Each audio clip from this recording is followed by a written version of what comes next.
Hi, David Lee here. I want to share with you two simple techniques that will make a huge difference in your ability to get a conversation back on track if the other person is getting defensive. The first is, and actually, I just want to say one thing, they're so simple.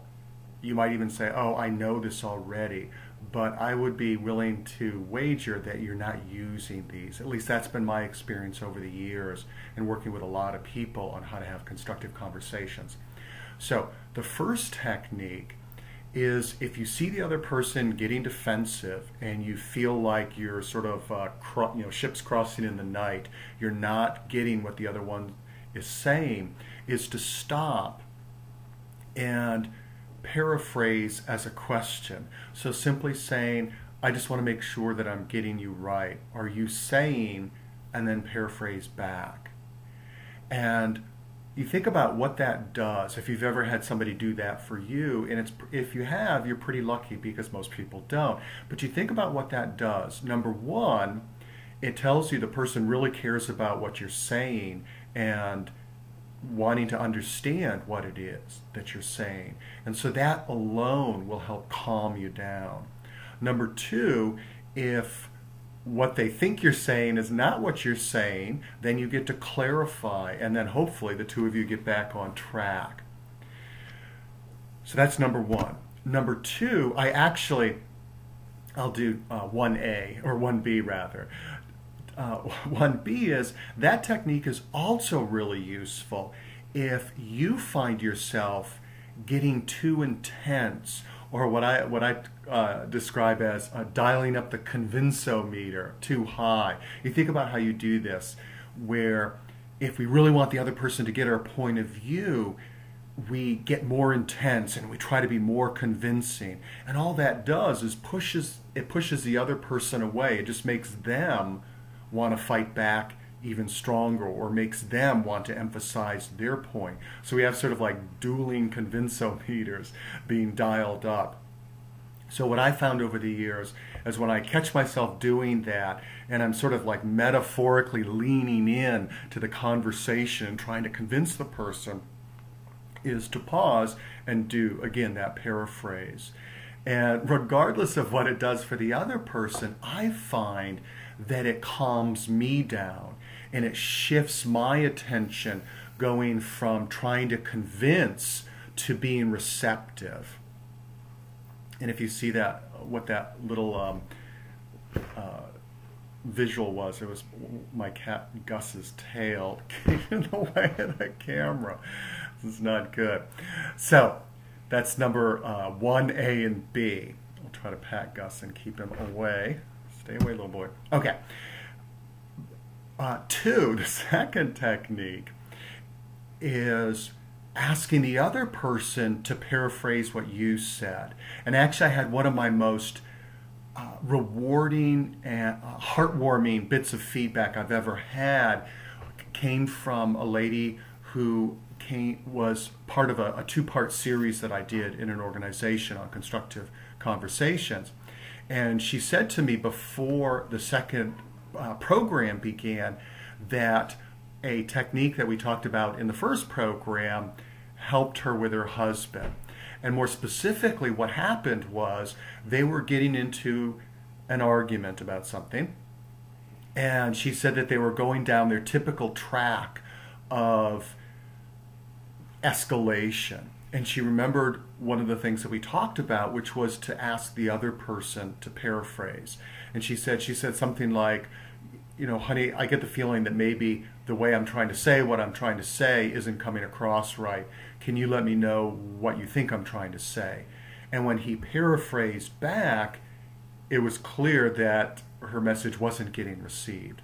And so that gave her the chance to clarify, and they both got into a more productive emotional state, and the conversation ended on a positive note as opposed to both feeling misunderstood and upset.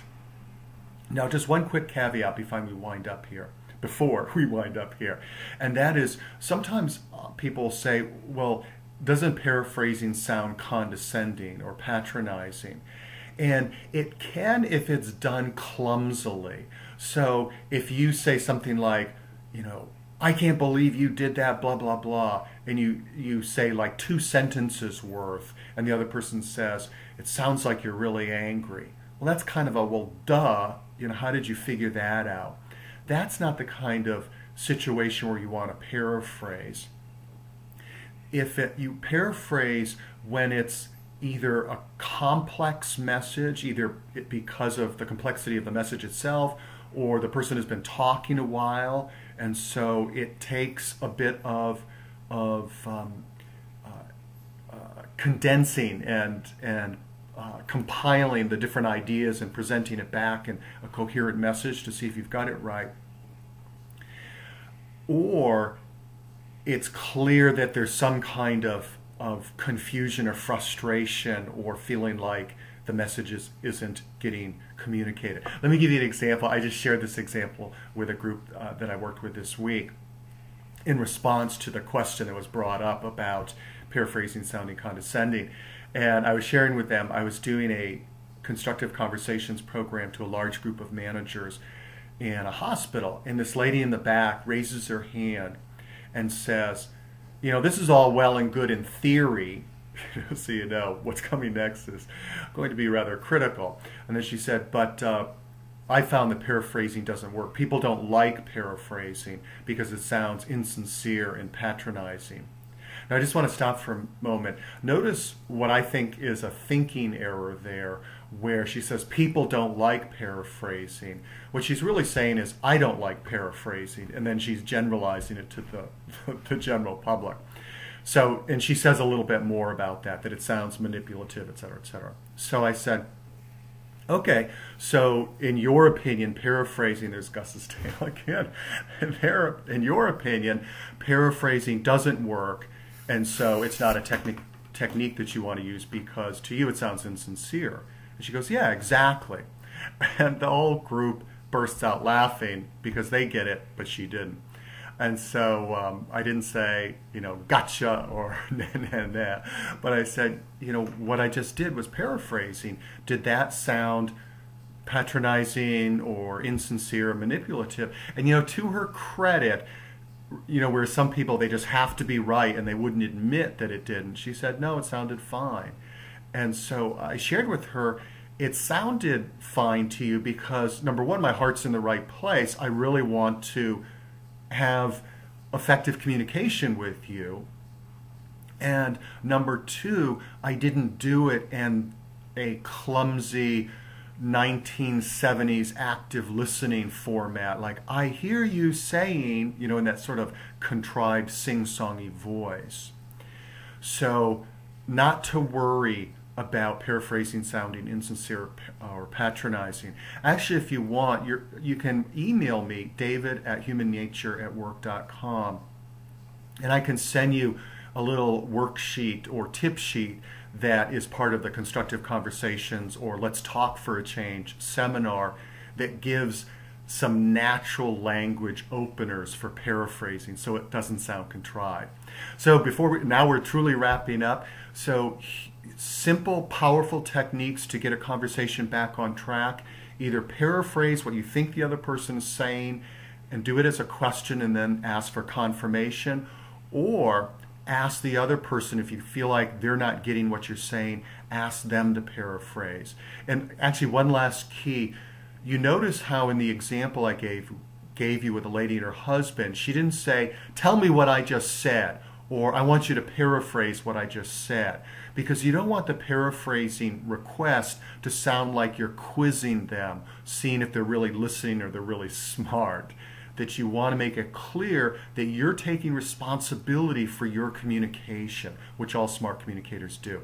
So paraphrasing and then ask for paraphrasing. Hope you found this useful.